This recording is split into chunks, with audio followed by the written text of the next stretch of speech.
இஸ்லாமிய மக்களின் நலனுக்கு எதிராக கொண்டு வரப்பட்டுள்ள வக்ஃபு திருத்த சட்ட மசோதாவுக்கு எதிராக நாடு முழுவதும் பலத்த கண்டனங்களும் போராட்டங்களும் வெடித்துள்ளன. அதன் ஒரு பகுதியாக திருச்சி மாவட்டம் ஆழ்வார்தோப்பு பகுதியில் உள்ள சமூக நல கூட்டமைப்பின் சார்பாக கண்டன ஆர்ப்பாட்டம் நடைபெற்றது. இந்த சமூக நல கூட்டமைப்பில் எஸ்டிபிஐ, தமுமுக, மஜக, தமாஜக மற்றும் ஆழ்வார்தோப்பு பகுதியில் உள்ள 6 பள்ளிகளின் நிர்வாகிகள் உறுப்பினர்களாக உள்ளனர். இந்த ஆர்ப்பாட்டத்தில் வக்ஃபு திருத்த சட்ட மசோதாவுக்கு எதிராக கண்டன கோஷங்கள் எழுப்பப்பட்டன. கூட்டமைப்பின் சார்பில் சகோதரர் முகமது ரஃபீக் அவர்கள் கண்டன உரையாற்றினார்கள். முஸ்லிம் சமூகம் புரிந்து கொள்ள வேண்டும்.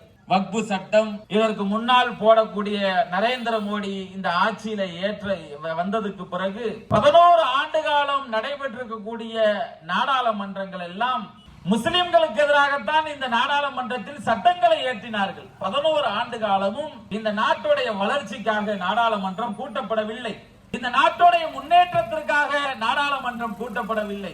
முஸ்லிம், இந்துக்கள், கிறிஸ்தவர்கள் எல்லாரும் ஒன்னா இருக்கணும், அவர்கள் மத்தியில ஒரு இணக்கம் இல்லை, அவர்கள் ஒன்னா இருந்தால்தான் இந்த நாடு அமைதி பெறுவதற்காக நாடாளுமன்றங்கள் கூட்டப்படவில்லை.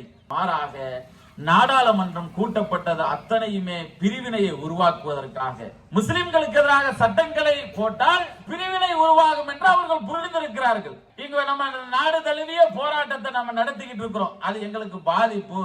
எங்களுடைய முஸ்லிம்களுக்கு உரிமை கொடுக்கப்பட்ட சட்டங்கள் எங்களுக்கு நிறைய பாதிப்புகள் இந்த சட்டம் ஏற்படுத்தியிருக்கணும். முஸ்லிம்கள் கூடுறோமா?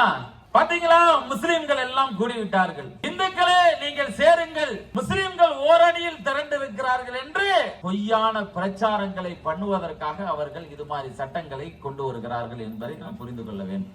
அப்ப இந்த நாட்டில் நாம் கூடுவதன் மூலியமாக பிரிவினை ஏற்படுத்த வேண்டிய தேவை அவர்களுக்கு இருக்கிறது. ஒண்ணுமே இல்ல.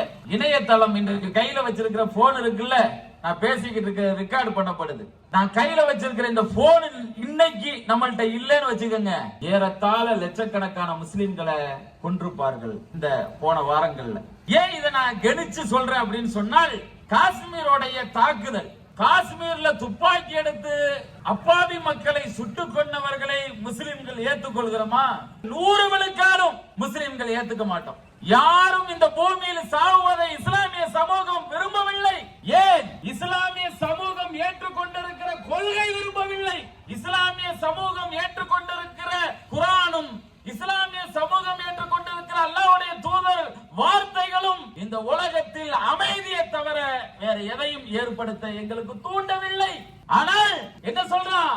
முஸ்லிம்கள் இந்துக்களா என்று பார்த்து சுட்டார்கள், முஸ்லிம்கள் கைலிய அவுத்து சுட்டார்கள், முஸ்லிம்கள் குர்ஆன் வசனங்கள் ஓதுறார்களா என்று பார்த்து சுட்டார்கள் என்று அவதூறுகளை கிளப்பினார்கள்.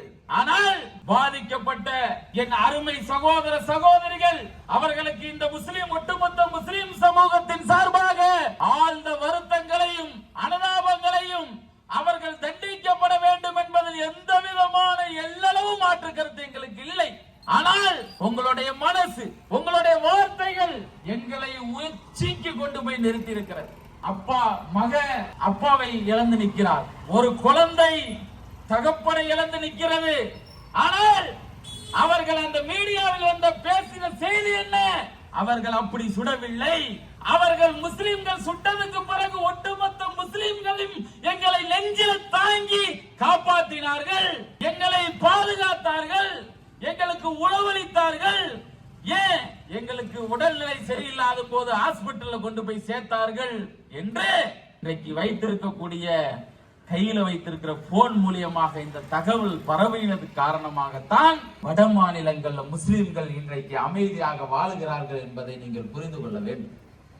இதுதான் அவர்களுடைய இலக்கு, இதுதான் அவர்களுடைய சிந்தனை. யாரும் நாம் ஏற்றுக்கொள்ளவில்லை. ஆகையினால் இந்த கண்டனங்களை இந்த நேரத்தில் நாங்கள் பதிவு செய்கிறோம். முஸ்லிம் சமூகம் புரிந்து கொள்ள வேண்டும். முன்னாடி அதிகாரத்தில் இல்லாதப்ப பல்வேறு கலவரங்களை ஏற்படுத்தினார்கள். நாட்டில் ஆட்சியில இல்ல, ஆட்சியில் இல்லாதப்ப கலவரங்கள் மூலியமாக பாபர் மசூதியை இடித்து இந்து முஸ்லிம் என்று பிரிவினையை உருவாக்கினார்கள். பல்வேறு கலவரங்கள் மூலியமாக இந்து முஸ்லிம் பிரிவினைகளை உருவாக்கினார்கள் பல வட மாநிலங்கள்ல. அதிகாரம் வந்ததுக்கு பிறகு என்ன தெரியுமா செய்கிறார்கள்? சட்டங்களை வைத்து முஸ்லிம்களை இந்துக்களை பிரிக்க துடிக்கிறார்கள். இந்த நாட்டில் இருக்கக்கூடிய எண்ணெயை நீங்க பதிவு செய்து கொள்ள வேண்டும். நாடாளுமன்றத்தில் இதே மாதிரி சட்டத்தை வக்ஃபு வாரியம் திருத்த சட்டத்தை கொண்டு வருவதற்கு முன்னாடி என்ஐஏங்கிற ஒரு அதிகாரத்தை கொண்டு வந்தீங்க. அந்த அதிகாரத்தை கொண்டு வரும்போது நாடாளுமன்றத்தில் எந்திரிச்சு பேசுனீங்க.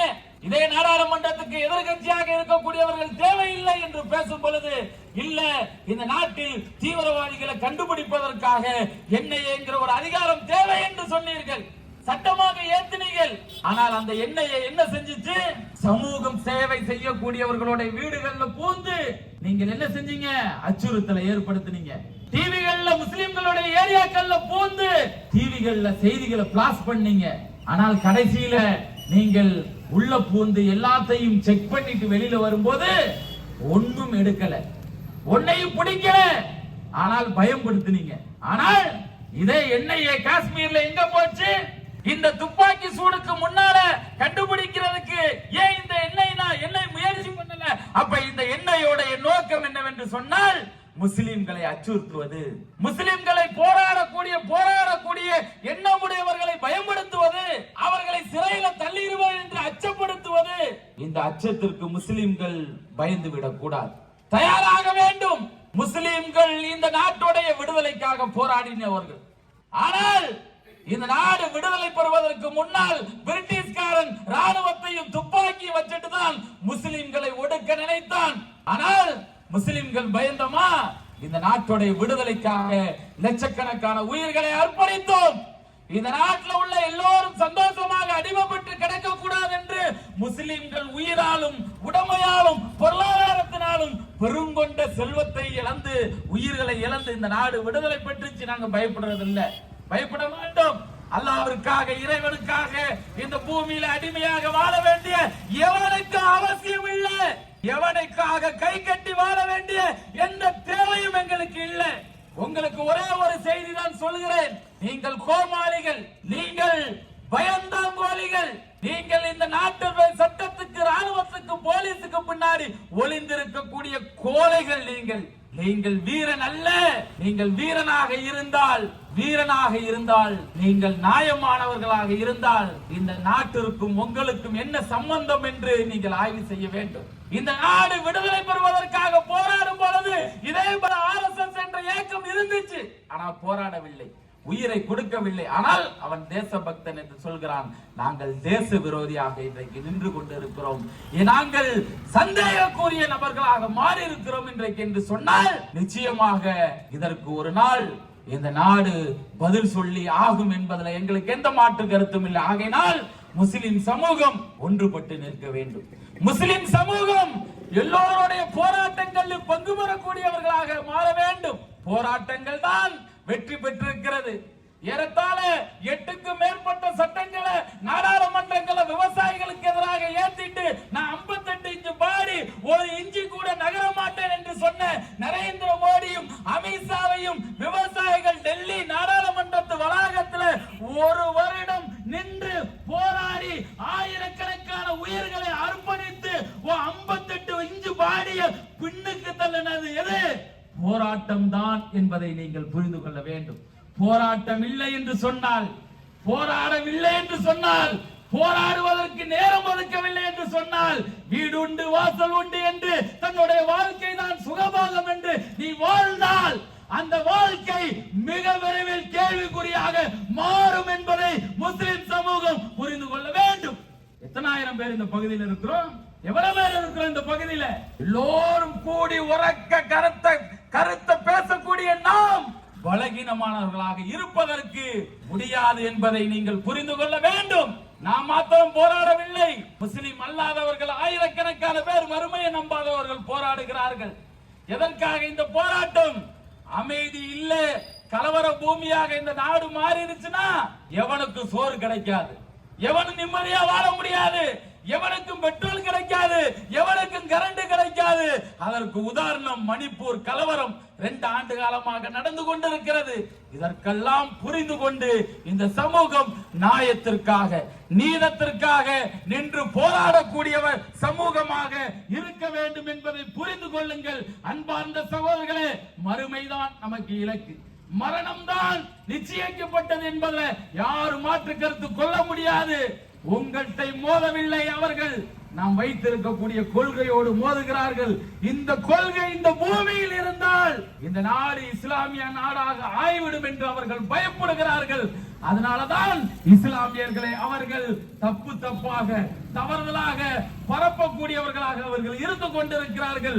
போர் அவர்களுக்கும் நமக்கும் அல்ல, போர் இஸ்லாத்துக்கும் அவர்களுக்குமான போராக இந்த போர் நடந்து கொண்டிருக்கிறது. இந்த போர் ஜனநாயக போராக தொடர்ந்து நடந்து கொண்டே இருக்கும். இந்த போர் நிச்சயமாக நாம் வெற்றி பெறுவோம். நியாயத்திற்காக நிற்கிறோம், நாங்கள் நீதத்துக்காக நிற்கிறோம், எங்களுடைய அடிப்படை உரிமைகளை பாதுகாப்பதற்காக நிற்கிறோம்.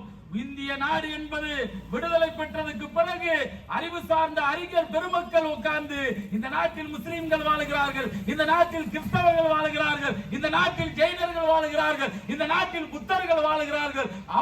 அவர்களுக்கு ஒரு மதம் இருக்கிறது.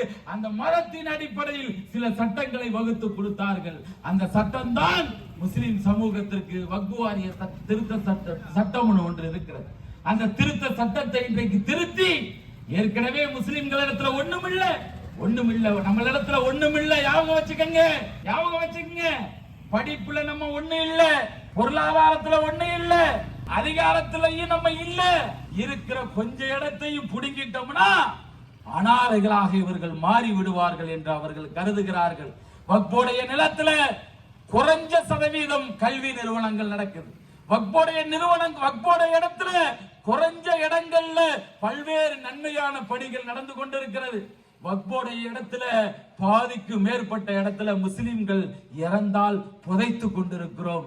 முஸ்லிம்கள் வக்ஃபுடைய இடத்துல பெரும்பாலான அல்லாஹ்வுடைய பள்ளிவாசல் வக்ஃபுடைய இடத்துல தான் இருக்கிறது.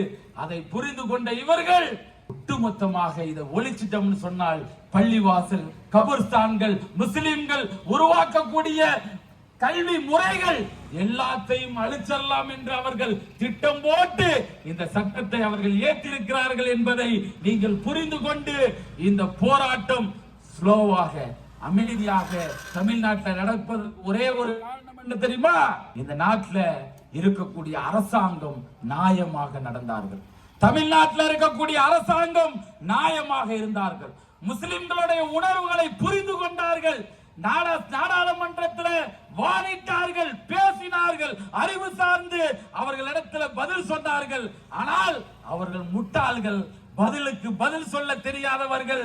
சட்டங்களை அவர்கள் நிறைவேற்றினார்கள் என்பதுதான் யதார்த்த உண்மை. இந்த சட்டத்தை குப்பையில் போடும் வரை, இந்த சட்டத்தை தூக்கி எறியும் வரை முஸ்லிம்களுடைய போராட்டம் தொடரும். முஸ்லிம்களுடைய போராட்டம் எண்ணிக்கை அதிகரிக்கும். இந்த சட்டம் விளக்கப்படும் வரை முஸ்லிம்களுடைய உயிர்கள் பறிக்கப்பட்டாலும் முஸ்லிம்களுடைய உள்ளங்கள்ல இருந்து நிச்சயமாக பின்வாங்கக்கூடிய எண்ணம் இருக்காது என்பதை இந்த நேரத்தில் சொல்லி சகோதரர்களுக்கு ஒரே ஒரு செய்தியை சொல்கிறேன். எல்லோரும் ஒன்றாக நில்லுங்கள், எல்லோரும் சகோதரத்துவமாக நில்லுங்கள்.